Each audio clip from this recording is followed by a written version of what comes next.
she's already in conflict internally because she kind of understands what's going on and she understands the ramifications of it. Hi everyone, this is Sam Qurashi. I used to be a psychiatric resident in an addiction hospital. I'm currently an Instagrammer. Apparently I'm now on YouTube. So the producer, this is the series, the producer basically picks out shows, videos. Currently the series is Strange Addiction, and I don't know what I'm about to watch, and the idea is to watch it with you. So I hope you enjoy it. So let's begin. Oh, come on. This is interesting. I mean, yeah. Really? Really? Okay.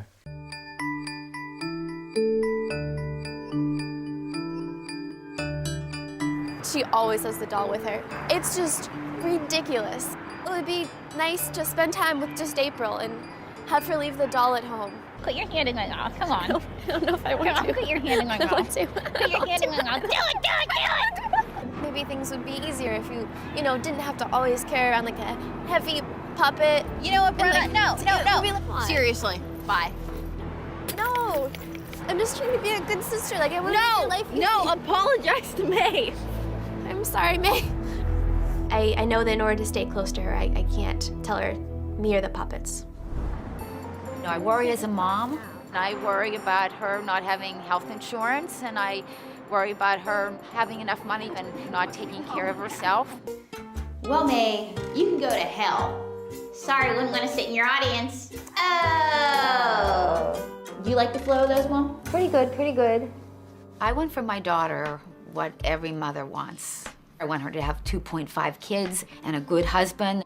You know, I want her to have that full life. I can go a billion ways right now. Okay, that's an exaggeration, but many ways. When you create a character that you can bring out whenever you want to, what you're doing is kind of a physical manifestation of what a lot of children do. They have imaginary friends. And it's so comforting to have an imaginary friend, because that imaginary friend, as a child, the idea no one else can see them doesn't mean that they're not real, but you can see them as a child. And they're always there for you, and you can talk to them, and they can give you ideas. It's an interesting way of tapping into another part of your persona that you don't think you have, but you're indirectly having a conversation with another part of you. You're just manifesting it and projecting it out into the external world as an imaginary friend that no one else can see but you. But there's a lot of benefits of having that buffer between you and the world. There's a lot of benefits of having that kind of interaction. This is a form of a physical manifestation of imaginary friends. And it's a prop that comes to life more than any other prop, because the prop talks back, unlike guitars and instruments and tools. Have you thought about spending less time with the puppets? Mom, I thought we discussed this. You weren't going to ambush me on this visit. At some point in time, I'm thinking you might be tired of this. I'm never gonna... Please keep in mind what I just said as imaginary friends, right? That's an imaginary friend. Imagine you have a best friend that loves you, that you love, that you spend so much time with. And someone else that you love is asking you to spend less time with the best friend that makes you feel so good, and is asking you to detach from that person, or may tell you that person isn't a good person to hang out with. How would that make you feel? Would you get defensive? Would you protect the relationship, protect the other person? Would you attack the other person verbally or non-verbally by rejecting what they're saying? Is that justified? Someone's telling you to stop being friends with someone that was with you through thick and thin. Think about that. And now think of her and her defense, and it becomes a lot easier to empathize by just imagining that it's like she's defending a real friend. Just because it's imaginary doesn't mean it isn't true. It doesn't mean she doesn't have feelings. What we feel, or what makes us feel, is real to us. When Mom brings up spending less time with the puppets, I feel like it's her way of saying, you're not the daughter I wanted. I'm very proud of you. I want you to know that. You're an amazing person. Please, Mom, stop crying. It's gonna mess up your eye makeup, and it's gonna mess up mine too. I keep saying, where's plan B? And she says, there is no plan B, Mom. Do you know what? It's also painful because it's coming from someone that you love. It's also painful because part of her understands the logic that is coming from the person she loves, her mom. And it's different that it's her mom than anyone else. Relationships with mothers are very, very unique.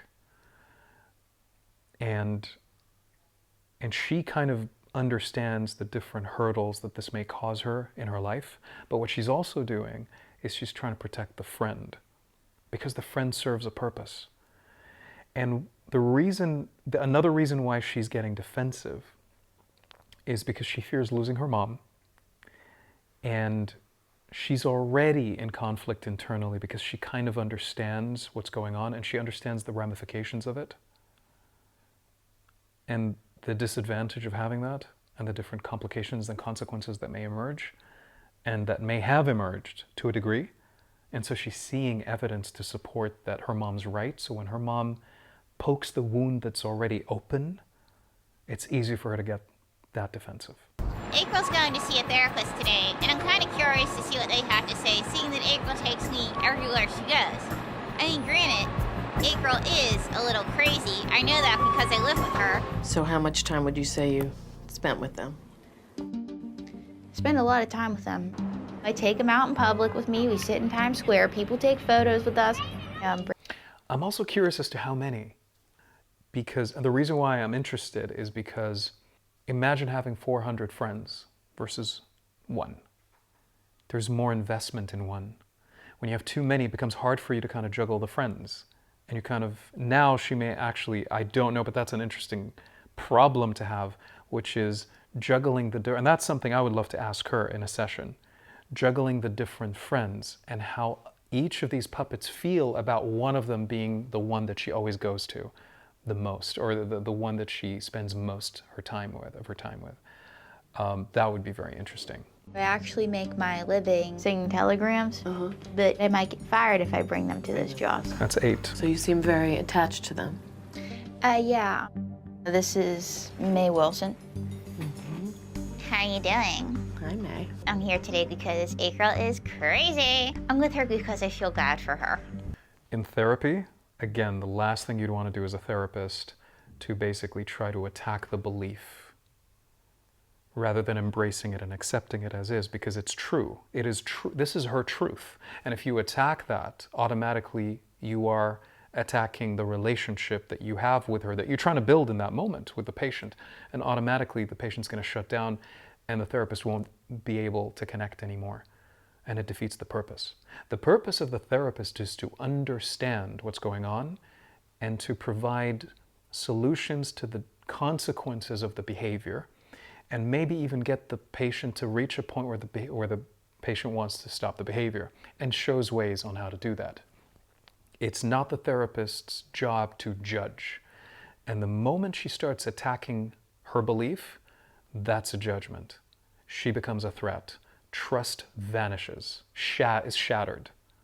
And it's a lot easier for her to just embrace the reality, not only that, but to embrace it in such a way that she quickly builds the trust that she believes in the reality that the patient believes in, and slowly pulls her out with the permission of the patient, rather than just going like, this is not real. Because what you're actually doing is you're attacking the friend, and you're attacking the patient, and you're calling the patient an idiot for believing in that. You're disrespecting the patient, disrespecting the puppet, disrespecting the relationship the patient has with the puppet, and you're compromising your relationship with the patient. Because part of the therapy comes by building a relationship with the puppet. So it's therapist and patient, and therapist and puppet. If I want to connect with the patient, I need to build a very strong relationship with the puppet. And that's how the patient trusts me. It's not just about believing the reality, it's about celebrating it as well. Can we put May away and just talk between the two of us? Okay, bye, May. Nice Bye. to meet you, May. I would not do that. She's so attached to May that I would focus on May. I would spend so much time with May before moving on. I'd actually spend time with May and ignore the patient. Then I would focus on May in the presence of the patient and communicate with the patient. So now I'm talking to both of them. The step of removing the puppet that quickly, now unless they sped up the process, obviously, and she already did have the conversation that I was mentioning, but if it was as fast as she just did it, that is not going to help the therapy. It's not going to help the healing. It's not going to help anything. You are here because you want to possibly explore why you have this behavior. Yeah, I just, because I don't think I'm divorced from reality, but I just want to make sure that's not the case.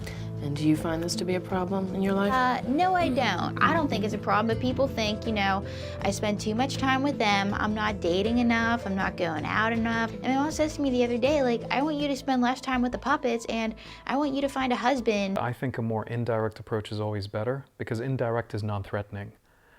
Sometimes it's important to be direct, but there are certain situations for that. In that scenario, what I would do, instead of saying, has this been a problem in your life? I would ask about her routine, her daily routine. Walk me through your day. So I can actually identify different things. And I may take notes without interrupting, or I may interrupt if it's too significant. Because she's going to tell me her day, the good and the bad within it, without her even knowing. And I can also ask the question in a very different way, but without saying problem. Because I'm already labeling this as something that she needs to stop, but I'm doing it indirectly, but it's not the indirect way that makes her feel okay. And so it doesn't get in the way of possibly dating or friendships or work? Well, sometimes it does get in the way of dating, but I have to ask myself, do I honestly want to be with those guys if they don't like something about me? Hello, Mr. Cute. I'm talking to you. I party all the time. I don't sleep. And April, he's single. I think the most difficult thing for a person in that situation that wants to date someone that is a ventriloquist 24/7, one thing I would definitely ask her is, are there pockets of time in which she doesn't spend time with the puppets?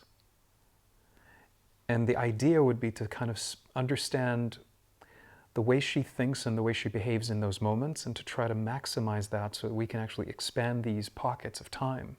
And by expanding these pockets of time, she now spends more time away from the puppets. The idea is not, and I think this is very important to clarify, the idea is not to take that away, because it does serve a purpose. The idea is not to depend on it all the time. And then the other thing is, I think the most difficult thing for someone dating someone that is a 24/7 ventriloquist is during sex. During sexual intercourse, that's going to be very, very distracting for both, for her and for the person who wants to date her. So I can understand. Now, she said something interesting, and that's actually the main reason why I paused. She was saying, that's me. That's who I am. They need to accept me for who I am. It's one thing to be authentic. It's one thing to do what you want to do in life. It's another to be sensible and considerate as to how much time do you spend doing this, and how does it realistically affect your interactions with others, intimately, at work, and all that stuff. I was engaged to a guy who, it was either him or the puppets. I am so glad I gave him up instead, because he wanted me to change who I was. I am so glad I didn't. So I'm just a bit concerned that maybe you lean on them a little bit too much. Maybe we can look at and explore other ways to express yourself. Yoga, music, something like that. I love to run. It Calms me down, it clears my head. So my recommendation would be to explore, these issues with anger or the tolerance, so you don't always have to express yourself through the puppets. That's a very important point. But here's the thing, expressing yourself through the puppet is still expression, and this is what the therapist is not acknowledging, as far as I understand, to be fair to her. But it is a form of expression. You're allowing another part of you to express what you want to express, but you're still expressing it. It's an indirect form of expression, so it still does count.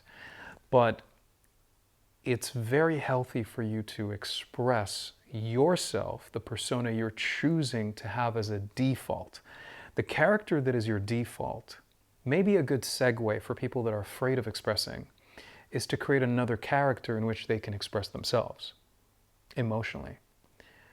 But that should be a segue. That needs to be a segue or a stepping stone to get them started in terms of expressing themselves emotionally. And then it goes back to them, and then they can actually express themselves instead of just jumping off the deep end. I think April has a lot of work to do in the future, and it would be important for April to try to find her own voice. I feel the therapy session went well. I learned some things about myself. I don't see any reason to put the puppets aside or to spend any less time with them. If anything, I'm spending as much time with my children as possible. When did this love when did this love of puppets start? There's so many questions to ask. And what triggered it? Because it was definitely something for her to comfort herself. So what event, what trauma, what pushed her to develop this? This is a question I would have asked at the beginning, but I was just so engrossed with this. This is such an amazing video. Anyways, I hope you enjoyed this video. If you enjoyed it, please like and subscribe. Make sure you like and subscribe. And if you want to recommend a video for me to watch, react to, analyze, just share my thoughts on, please comment in the comment section below. And yeah, I wish you an amazing morning, evening, afternoon, night, wherever you are. Bye for now.